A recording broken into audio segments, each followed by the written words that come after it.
in the camp that thought Halo 2 was a disappointment, try telling that to the tens of thousands of people still logging in every day to deliver the business end of their battle rifles to the foreheads of players around the globe. Sure, the single player concluded with one of the most anticlimactic cliffhangers of all time, but it's hard to argue against the replay value. After 3 long years, Master Chief is finally ready to finish the fight. Should you?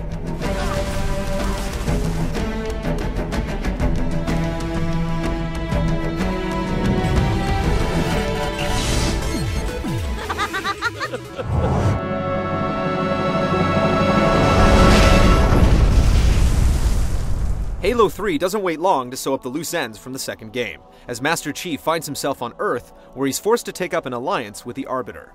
It seems Cortana has gone missing, and Earth is crawling with the Covenant. The anonymous badass has to rescue humanity from the alien invasion and locate Cortana in the process. With the Arbiter as sidekick, Halo 3 could have easily turned into a bad buddy cop story. However, it's handled with deft hands, as the motivations of each character create constant tension and second-guessing throughout. Halo 3 is supposed to represent the end of the story arc, and this is definitely the case. Some heavy stuff goes down without the melodramatic meter busting its needle. Ma'am, squad leaders are requesting a rally point. Where should they go? To war. And while the story doesn't transcend the genre, it's some pretty engrossing stuff. Just be warned, if you haven't played the prior games, you might want to brush up on your basics, or you'll find yourself lost.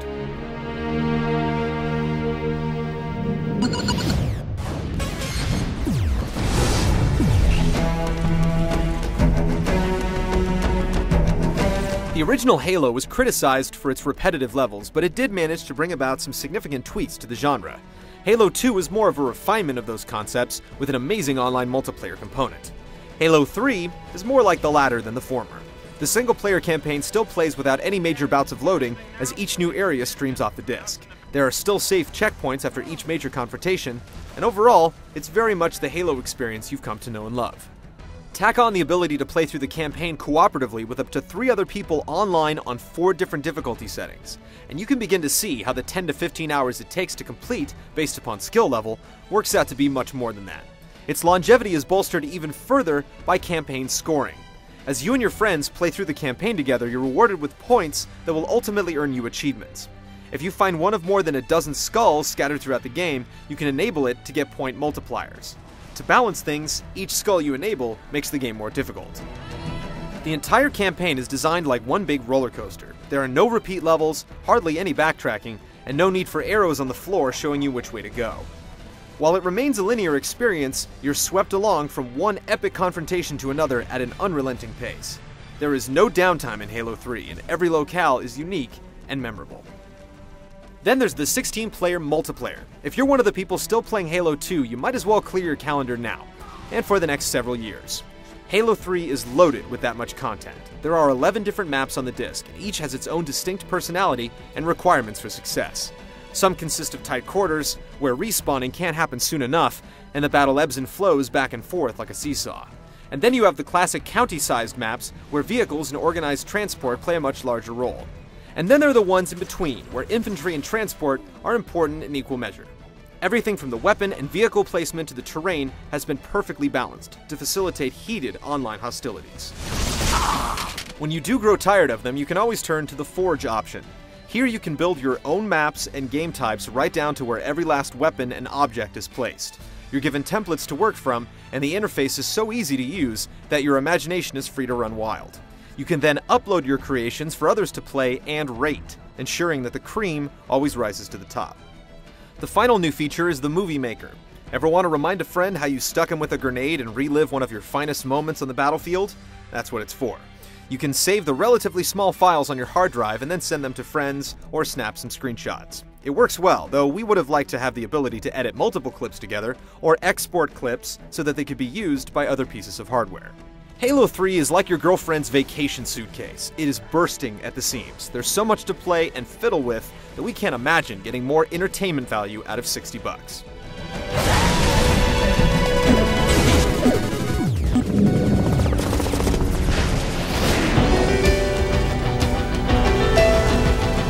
The first Halo introduced the rebounding shield, weapon management, and hot buttons for grenades and the melee attack. The coup d'etat in Halo 2 was dual-wielding. In Halo 3, It's all about the deployable. Utilizing the X button, you can employ protective bubbles, portable blast shields, and more. On the easier difficulty settings, they're basically an accessory, but on the legendary setting, they're a necessity. Best of all, they carry over to the multiplayer, where entirely new strategies are formed. At the same time, this is one of the major disappointments of Halo 3. There just aren't a lot of groundbreaking gameplay elements. Turrets and shields have been a part of PC shooters for almost a decade, and this is one area where the Halo series is still playing catch-up. You get all the staples of the series, but there's nothing trailblazing, like the rebounding health meter. That's not to say that there aren't more additions, though. You get a small arsenal of new weapons like the Spartan laser, which takes an irritating 3 seconds to fire but deals an exorbitant amount of damage, the practically worthless flamethrower, and a brute shotgun. More effective and fun is the ability to snag turrets from their tripods and operate them manually. Our personal favorite has to be the brute hammer. This blunt trauma weapon is capable of taking out the game's toughest enemies with a couple of blows. And then there are adjustments to existing armaments like the Needler, which is now actually useful, and a couple of grenades making their debut for good measure. More worthwhile are the new vehicles, and there are tons. This is where Halo 3 really outdoes itself. In addition to the brand new four-wheeler dubbed the Mongoose, you get the Hornet, the UNSC's version of the Banshee, the Brute Chopper, a motorcycle-like vehicle with rotating blades on the front, and several more. Just like the rest of the game, they're all perfectly balanced, with strengths and weaknesses to exploit. Bungie once described its Halo design philosophy as creating 10 minutes of intense gameplay and then replicating it across the entire experience. It's accomplished this by delivering some of the best enemy AI in the business. Its reputation holds strong here. Enemies are constantly looking for angles by climbing on top of objects or looking for peepholes, and they're smart enough to know when they're outgunned and will run away seeking cover. If only the same thing could be said of your allies. UNSC drones are practically worthless, often failing to get into vehicles and otherwise being more of a nuisance than an asset. Let one of them get behind the wheel of a warthog while you man the turret and say your prayers. The Arbiter fares a little better in intelligence, but his attacks are far too weak to change the tide of battle. The gameplay in Halo 3 can't exactly be considered combat evolved, it's more like combat refined. Yet the battles are so frenetic and the enemies so smart that no two frays ever play out the same. With the new weapons and vehicles, both the intensity and thought required to succeed peak the meter. More boss battles would have been nice, but even they have more than one tactic for success.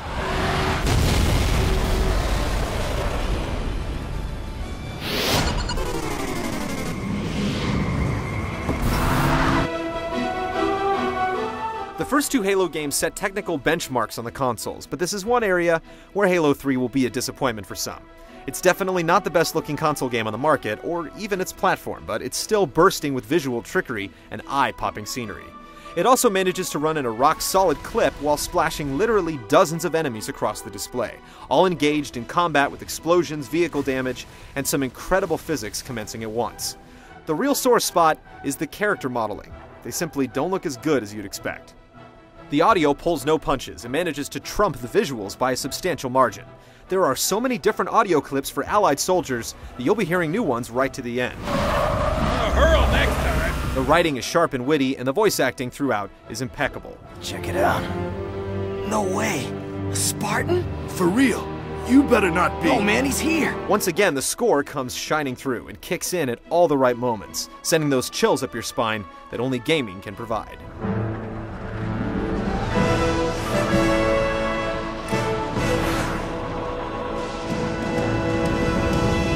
All ships, fire at will. Halo 3 is one of the most engaging, polished, content-laden pieces of software you'll ever play.